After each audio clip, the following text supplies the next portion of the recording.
I'm Lin Atnip. I'm a tutor here at St. John's College in Santa Fe. And my lecture is entitled Wallace Stevens and Our Redemption Through Poetry. After one has abandoned a belief in God, poetry is that essence which takes its place as life's redemption.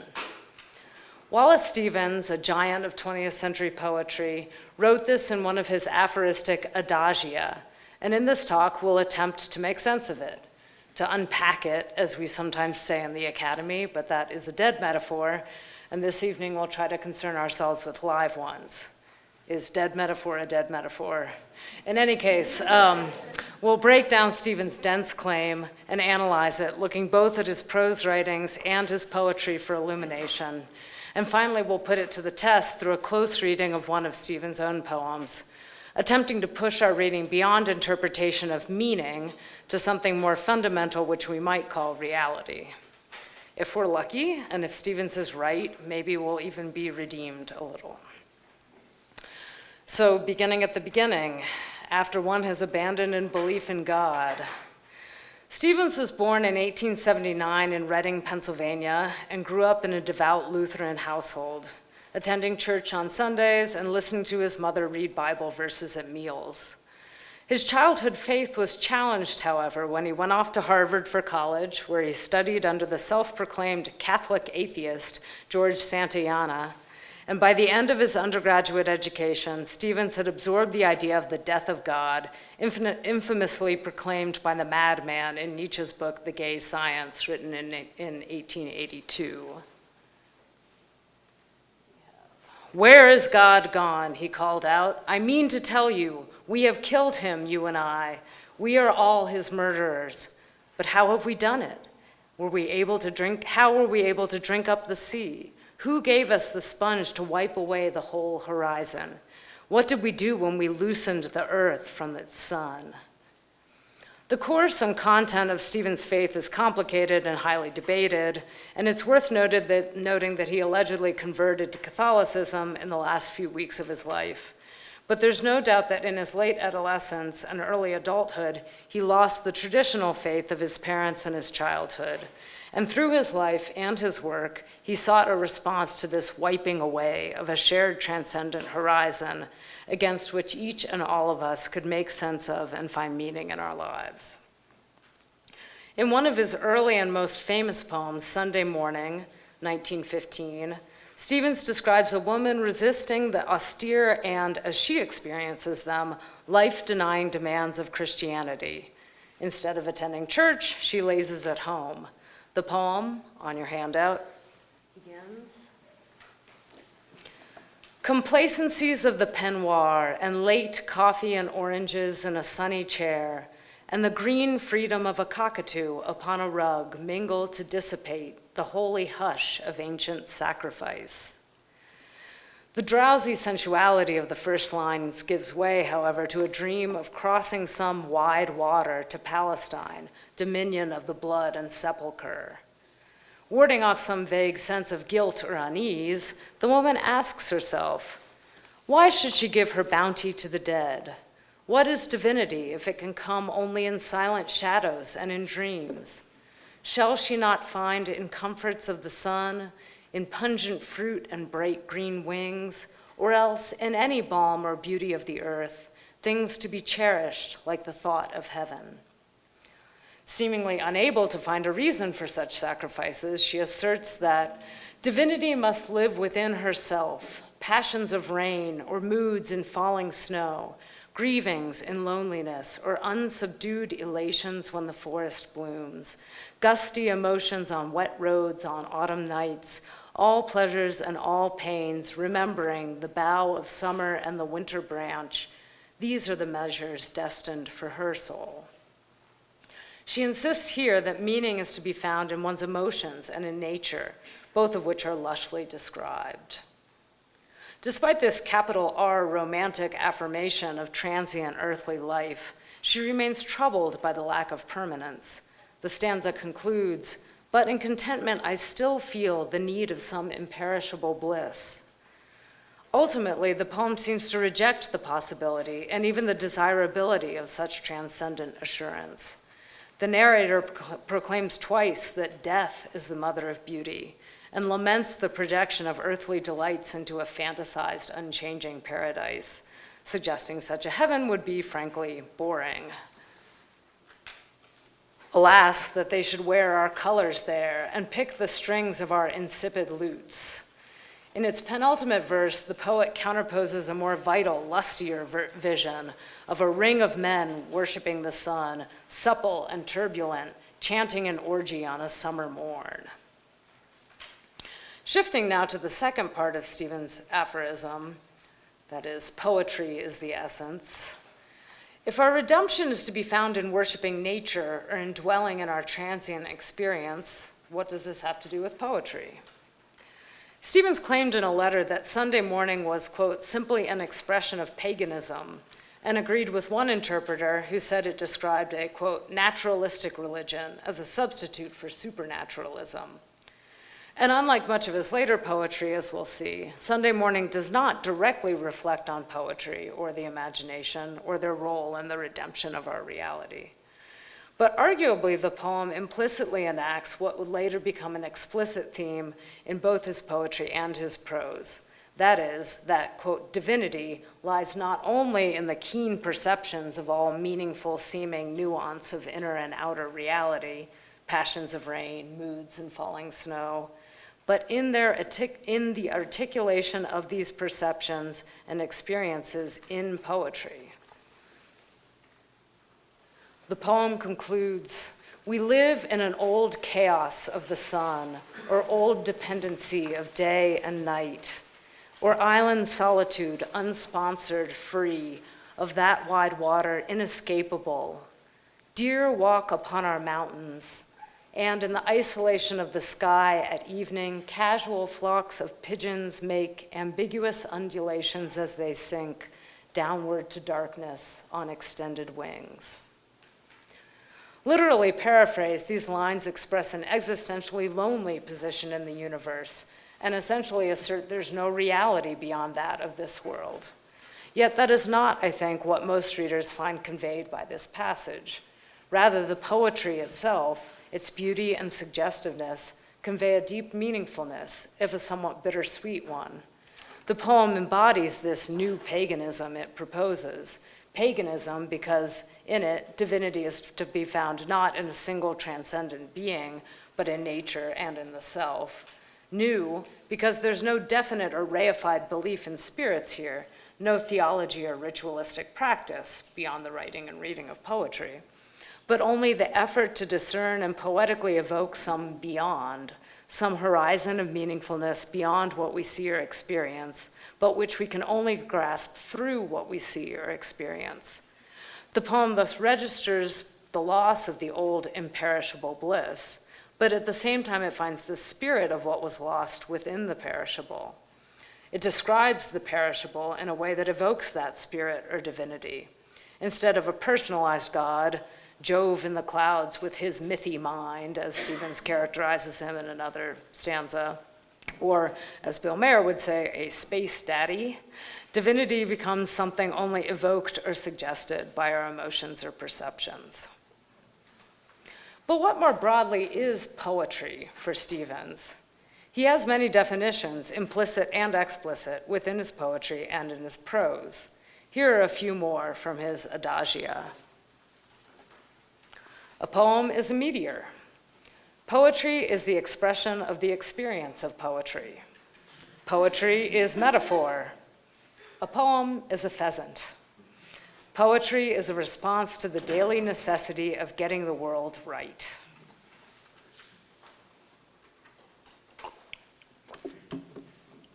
I think it's impossible to separate Stevens' ideas of what poetry is from the ways in which poetry and its function changes as the world changes in modernity. In Sunday morning, one might say, poetry transforms the natural world from substance to subtlety, a phrase Stevens uses in characterizing the transformation of reality generally in the modern period. And this is Stevens reading from one of his essays.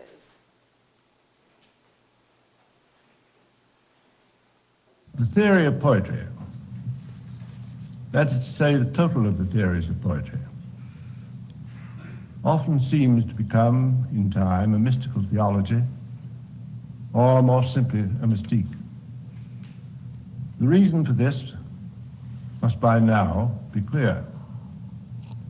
The reason is the same reason why the pictures in a museum of modern art often seem to become, in time, a mystical aesthetic, a prodigious search of appearance, as if to find a way of saying and of establishing that all things, whether below or above appearance, are one, and that it is only through reality, in which they are reflected, or it may be joined together, that we can reach them. Under such stress, reality changes from substance to subtlety. This statement is itself somewhat mystical, if not mystifying, but that would be consistent with its claim that the theory of poetry, or art more generally, becomes in modernity a, quote, mystical theology, which is to say the very characterization of what art does has to refer to a reality that can only finally be known by some experienced union with the divine, or something like that. Stevens is reflecting here on the movement towards abstraction in modern art. The essay is called The Relations Between Painting and Poetry from 1951. And he connects this movement to the diminishment of traditional religious belief and a correspondingly augmenting sense that this world, the phenomenal reality of our experience and scientific knowledge, is all that there is. Yet at the same time, this all that there is felt, at least by the poet, not to be merely material.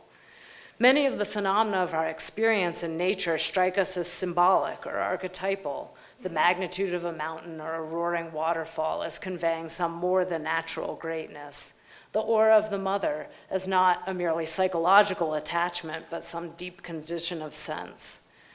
As with the transcendentalists, the phenomenal world for Stevens is symbolic of something beyond. As Emerson says, every natural fact is a symbol of some spiritual fact.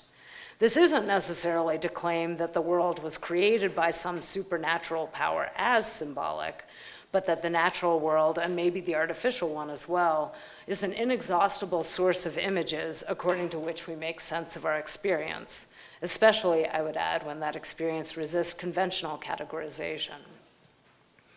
The Transcendentalists, as well as the earlier Romantics, had, on the whole, a far greater degree of conviction than later thinkers about this relationship between the phenomenal world and spiritual reality.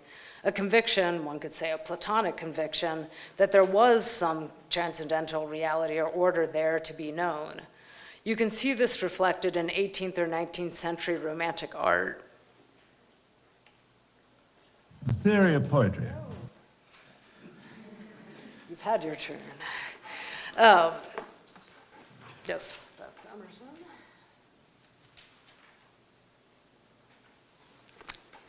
No. You can see this in 18th or 19th century Romantic art, in which natural scenery clearly represents or manifests an ideal order. We'll see a little bit of that shortly.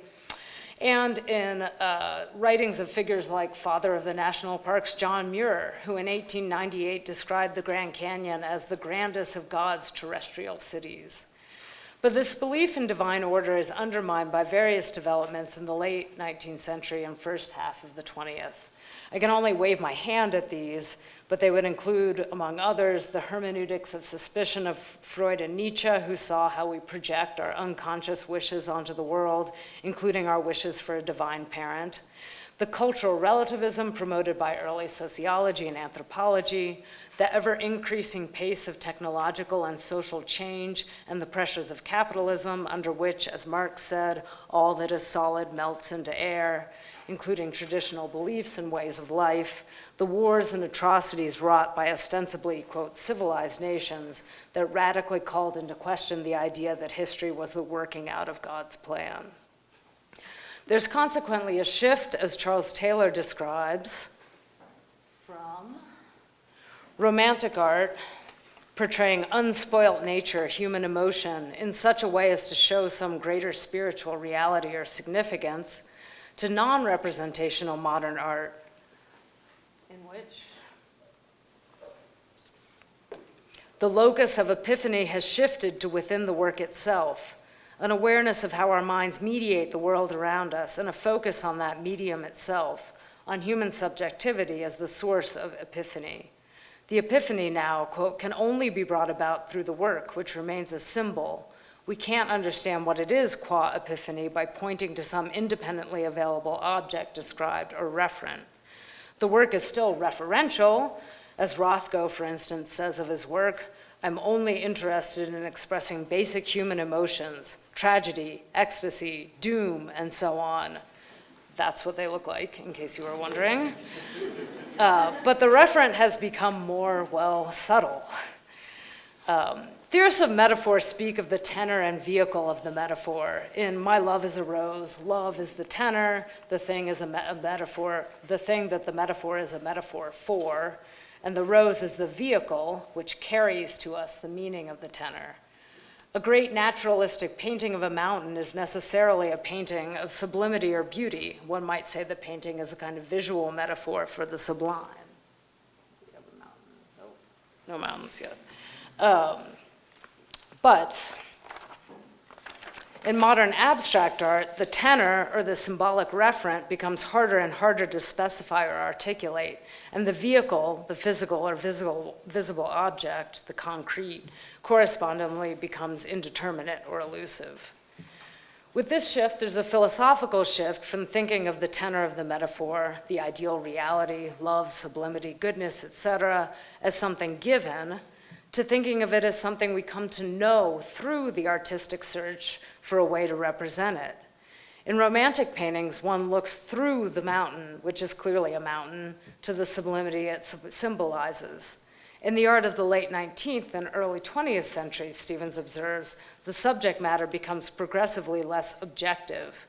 Abstraction disrupts our reduction of the object to the concept under which we usually classify it, and thereby have done with it. So rather than a realistic depiction of Mount Saint-Victoire, which we simply identify as such, Cézanne gives us, as Stevens says, Stevens quotes the artist, plains bestriding each other, plains in color, the colored area where shimmer the souls of the plains in the blaze of the kindled prism, the meeting of plains in the sunlight. What the picture depicts, these are like Euclidean planes, not like airplanes, just to be clear.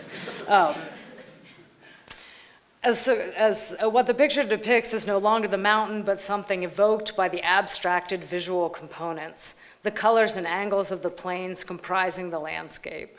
As Cézanne's quote implies, with its personification of the plains and its reference to their souls, this is not a shift to sheer aesthetic or visual play either. The plains bestriding each other still refer to something, but that referent, the reality depicted by modern painting, or analogously by the modern poem, shifts from substance to subtlety, from some object visually depicted to something spiritually evoked or suggested by the visual. Stevens links this abstract transcendent referent to the Platonic good. Pure poetry, he says, is both mystical and irrational. While it can lie in the temperament of very few of us to write poetry in order to find God, it is probably the purpose of each of us to write poetry to find the good, which, in the Platonic sense, is synonymous with God. One writes poetry, then, in order to approach the good in what is harmonious and orderly, or simply, one writes poetry out of a delight in what is harmonious and orderly. The poets who most urgently search the world for the sanctions of life, for that which makes life so prodigiously worth living, may find their solutions in a duck in a pond, or in the wind on a winter night. So in poetry, one seeks and finds harmony and order, that which makes life worth living, and it does this through occasioning an immediate, if temporary, grasp of transcendent meaning, quote, a momentary existence on an exquisite plane. The poetic approach to the good goes by way of poetic resemblance. In a 1947 essay, Stevens writes that the resemblance between things is, quote, one of the significant components of reality. His first example is that of color. The green in the sea relates it to the palms. As I look at my desk, my first impression may be, in fact, of chaotic dissimilarity, but as soon as I see the kinds of relationships Stevens means. The horizontal of the desk echoes the horizontal of the stacked books, and of my laptop, and so on. One book is like another. This is another aspect of resemblance, simple categorization, which allows us to say, each man resembles all other men. Each woman resembles all other women. This year resembles last year.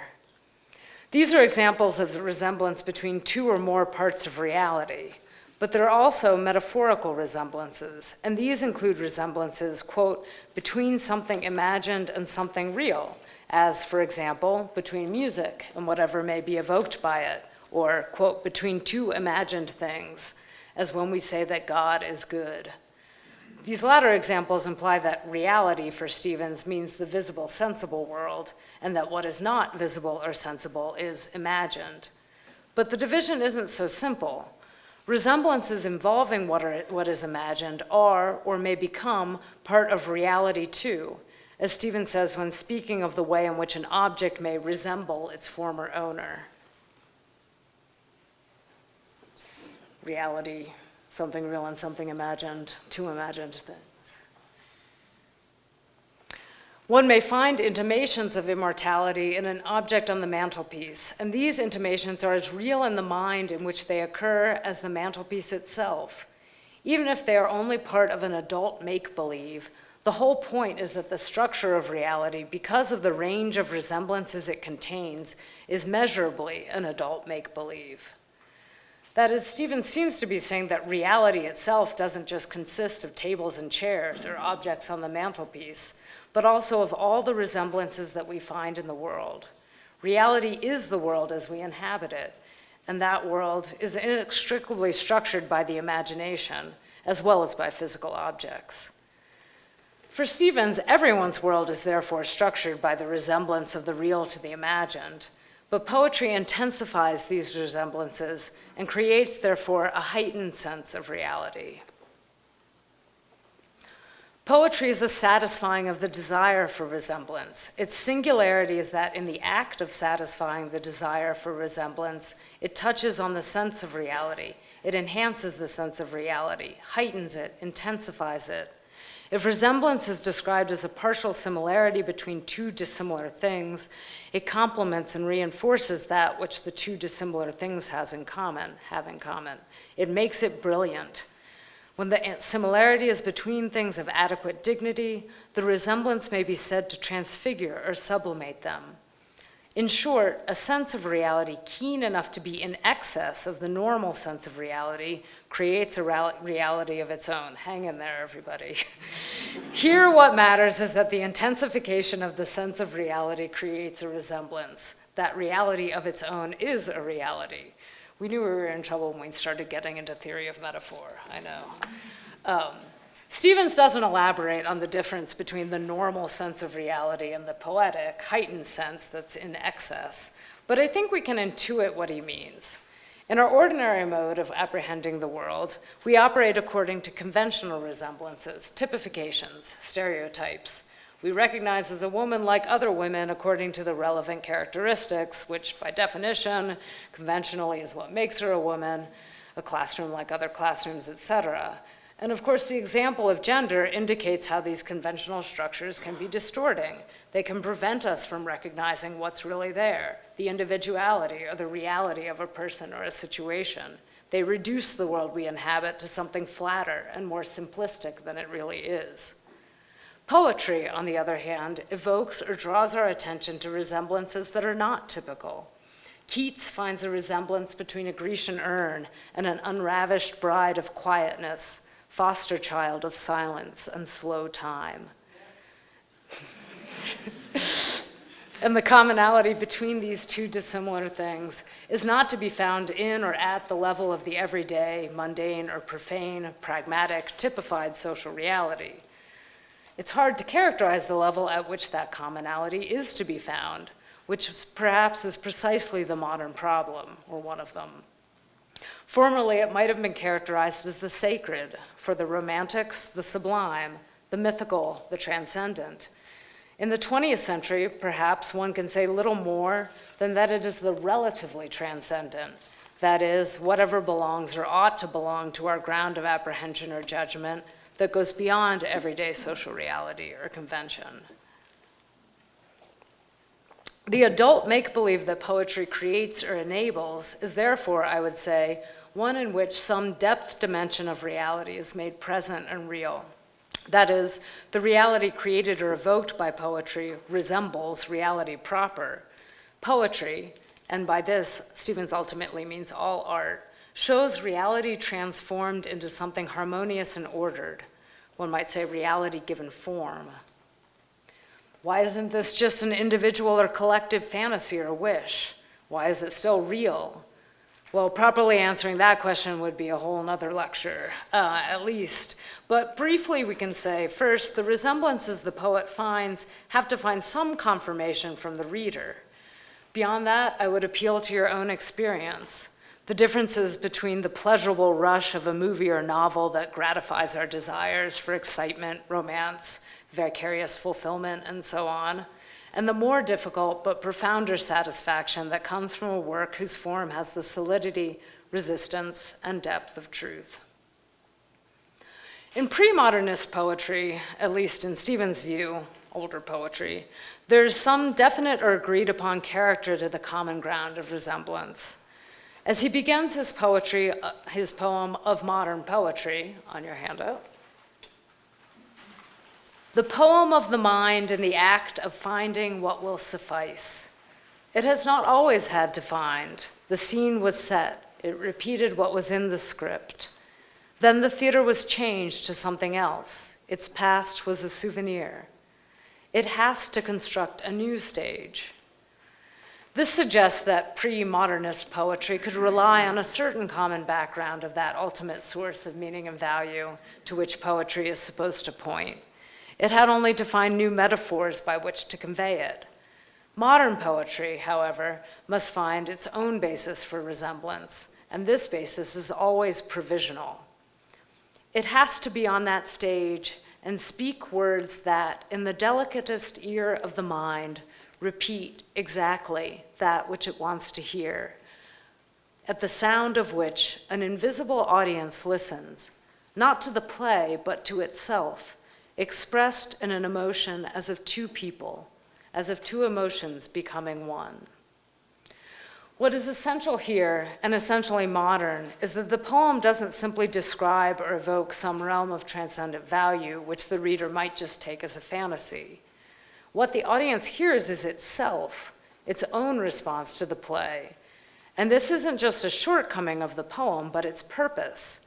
Through multiplicity and ambiguity, to turn its readers back toward themselves so they recognize that what the poem evokes corresponds to and awakens something subliminal in their own consciousness.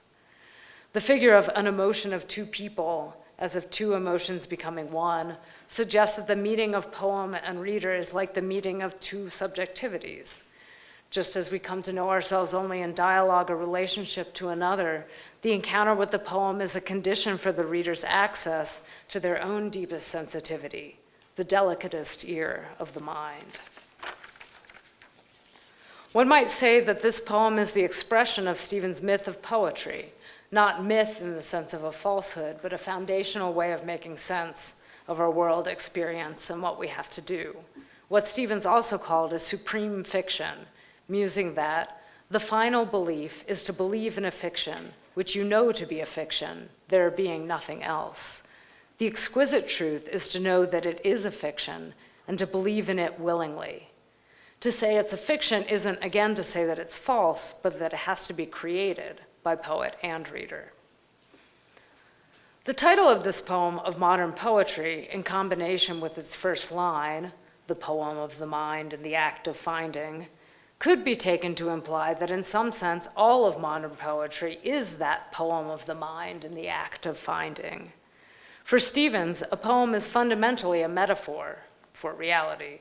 Thus, modern poetry as a whole is a metaphor for modern reality, which is, per the earlier quote, a prodigious search of appearances for a principle of unity, or rather, prodigious searches.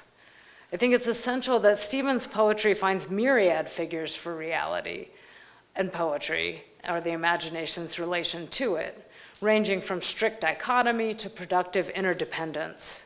Poetry constructs the theater and acts out the reality upon the stage.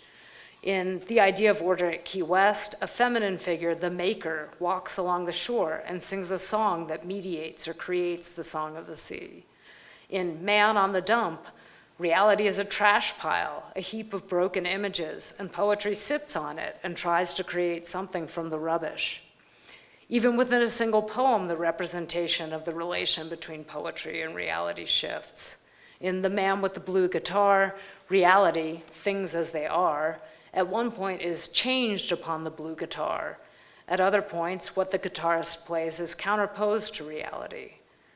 The fact that this myth of poetry and the imagination must be expressed in these diverse figures, I think, is essential to the myth itself and its distinctiveness from traditional myths. Not just the content of the myth, but its form, its character has changed. It has become subtle, shifting, and a co-creation between poet and reader. There's often, therefore, an elegiac sense to Stevens' poems, a sense of the loss of a traditional God of sure transcendental sanction, which manifests itself in hesitations, expressed uncertainty, recurrent deflationary moments. At the same time, the poems continue to affirm that something transcendent persists in a different and more modern form.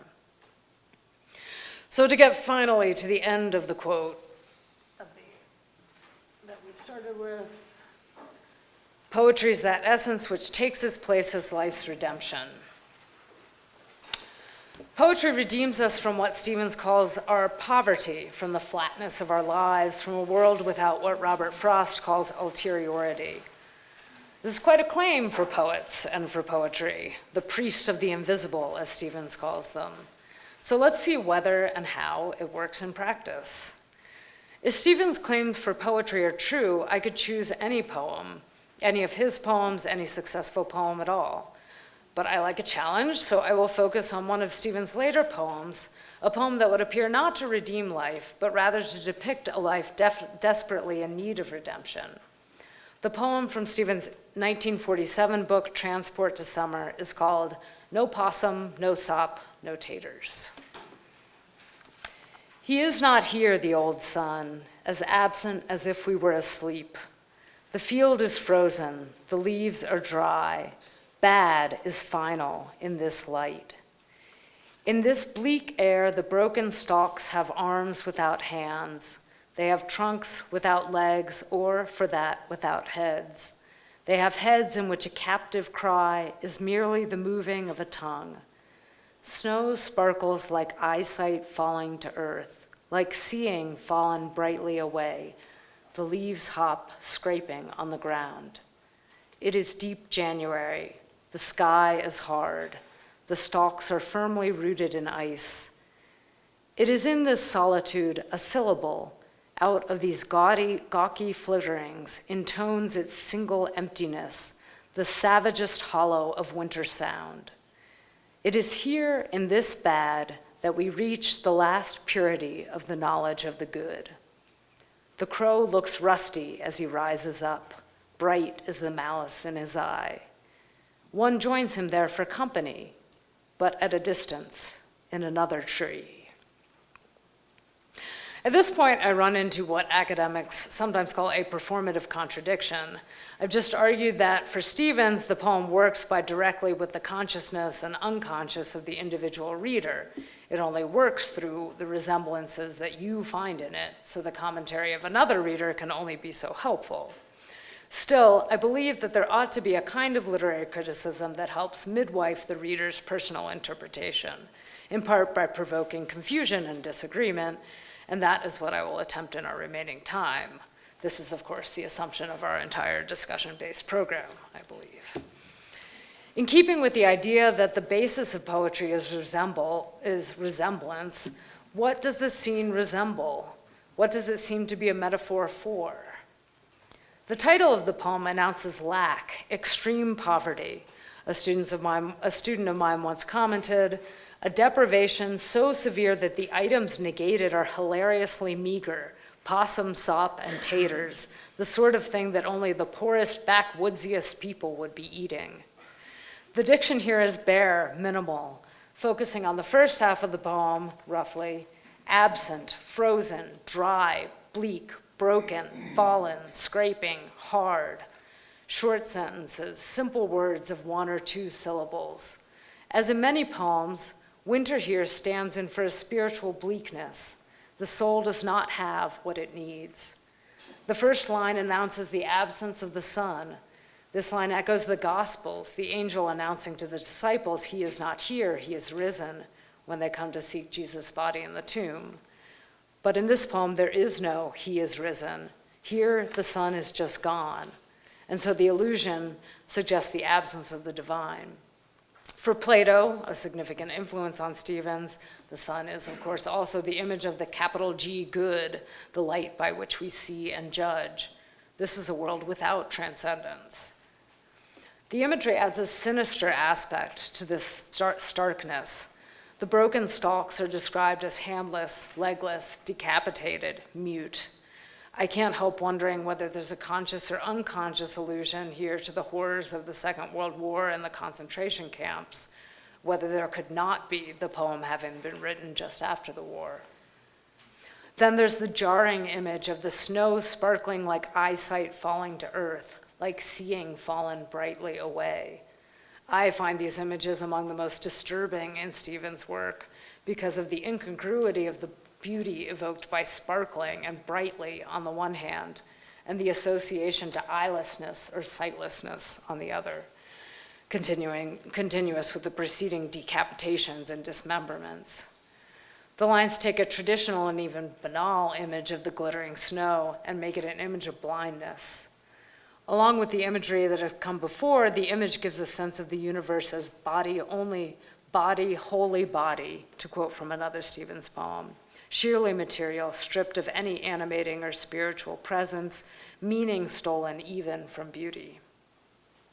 Worse yet, there's something ultimate about this state of affairs, announced in the bald abstraction in the 4th line.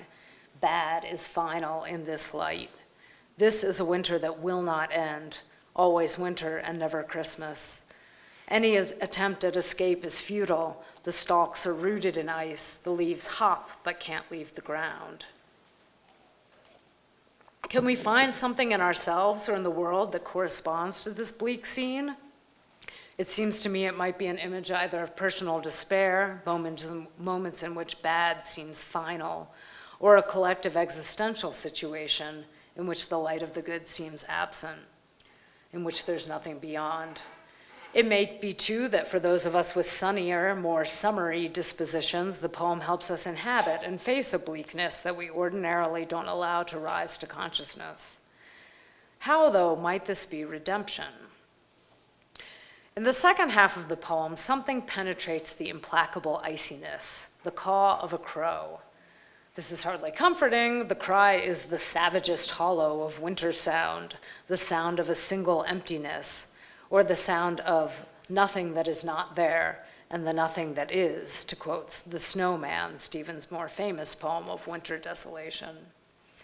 But the crow is nonetheless a figure of vitality and consciousness, contrasted to the bleakly inanimate landscape, and also maybe a figure of the poet.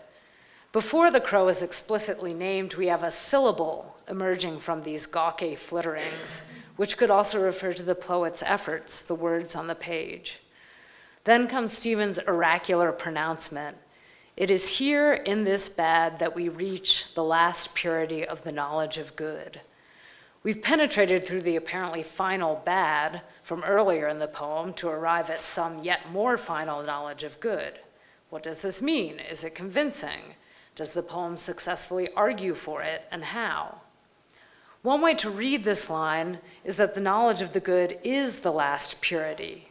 That is, stripped of all other empirical goods, of warmth, comfort, enjoyment, fellowship, even of justice or morality, we still have the knowledge of good, or even that we gain a distinctive clarity about what the good is when we're confronted with a world in which it is all but absent. I'm reminded of Kant's argument that we only know that we're acting morally when insofar as we're acting out of duty and aren't deriving any other gratification from the act. It is here in this bad echoes, it is in this solitude, and therefore connects this austere knowledge back to the crow's caw. There's nothing beautiful about the harsh squawk or its description in words like gawky, emptiness, savagist, but it is nonetheless expressive of a consciousness that beholds the scene. The crow has an eye bright with malice, but still it is an eye that sees, unlike the blind snow or the headless stalks. There's still the possibility of consciousness in the world around us, if a consciousness of ambiguous and even somewhat sinister character.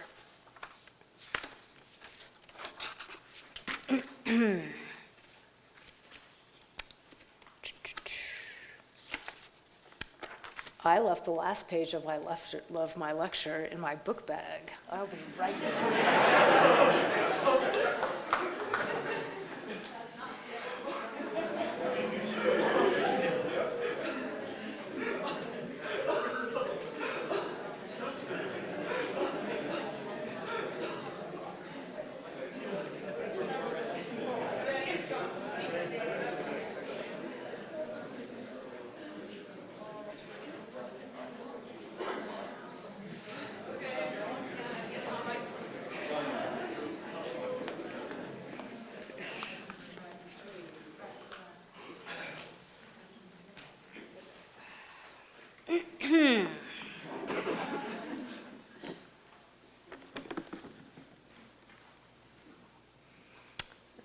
Sorry. Look at your neighbors.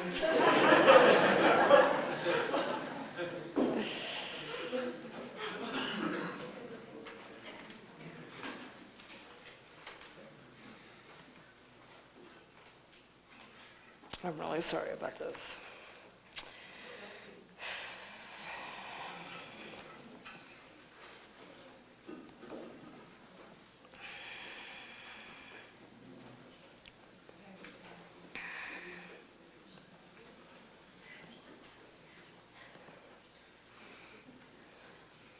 Okay, we're back in business.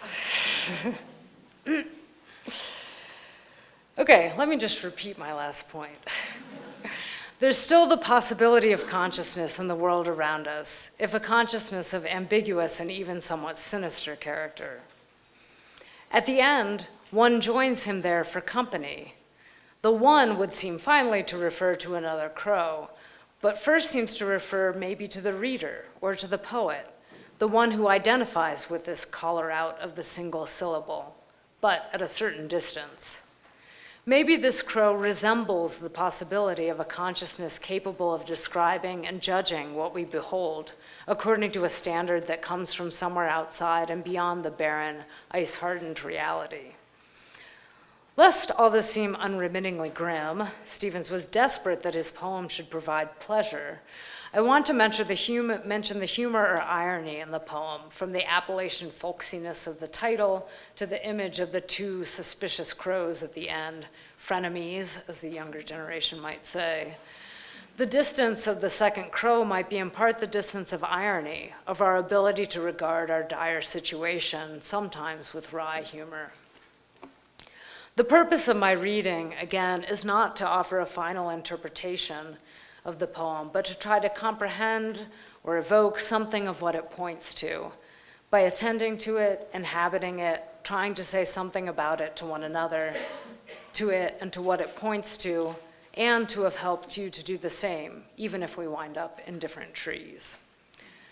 To conclude, apart from whatever argument this poem offers, I think that for Stevens, the very existence of the poem, the possibility of poetry, is redemptive, not for what it says, but for what it evokes, because the act of comprehending or trying to comprehend the poem is redemptive.